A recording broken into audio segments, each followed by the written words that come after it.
সঙ্গে কাজ করেছি আমি যখন এমএলএ ছিলাম। কি অসাধারণ জ্ঞান, কি সুন্দরভাবে কাজ করত।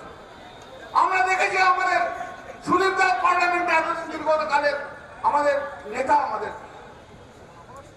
অভিষেক আমাদের নেতা, আমাদের সংসদীয় দলে কি মার্জিত, কি সুন্দর, কখনো একটা বাজে কথা বলে না। আরে দিনের পর দিন বাজে কথা বলছে। একটা কথা বলে দিই, রাজনীতিতে ছেড়ে দিন, কোন পুরুষ মানুষ যদি কন্টিনিউয়াসলি কোন মহিলাকে দিনের পর দিন গালাগাল দিয়ে থাকে, দিনের পর দিন যা তা বলে থাকে, তার পতন অনিবার্য, কেউ আটকাতে পারে না। তার পতন অনিবার্য, কেউ আটকাতে পারতে পারে না। নারী শক্তিকে সম্মান করতে হবে এবং সম্মান তাকে তুমি অসম্মানিত করতে পারো না। তিনি বাংলার মুখ্যমন্ত্রী, তিনি তোমার নেত্রী ছিল, তার আশীর্বাদে হাতটা মাথায় ছিল বলে তুমি শুভেন্দু অধিকারী হয়েছে। তার আশীর্বাদে মাথায় হাত ছিল বলে শুভেন্দু অধিকারী হয়েছ।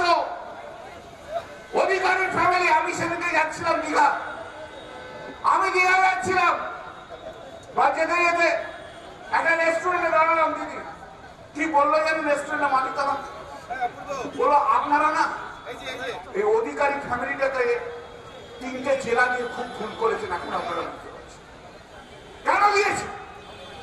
কেন দিয়েছি দিদি জানেন এদের ব্যাকগ্রাউন্ড? এরা হচ্ছে বিশ্বাসঘাতকের দল, বেঈমান মির্জাফর। শুধু তাই না, বলতে গেলে অনেক কথা বলতে হয়। আমি ব্যক্তি আক্রমণে বিশ্বাস করি না। ওরা যে ব্যক্তি আক্রমণ করে, সে ব্যক্তি আক্রমণে বিশ্বাস করে। আর যার হাত দিয়ে তুমি তৈরি হয়েছে, কি রাগ, খুব ছোট্ট রাগ, আমি তো ভাবতেই পারি না পলিটিক্স থেকে হতে পারে। রাগটা কোথায়? অভিষেক কেন রাজনীতি রাখবে? এটাই তো রাগ। আরে অভিষেক বন্দ্যোপাধ্যায় তার হাঁটুর কোয়ালিটি নিয়ে এসে পৌঁছতে পারবে না।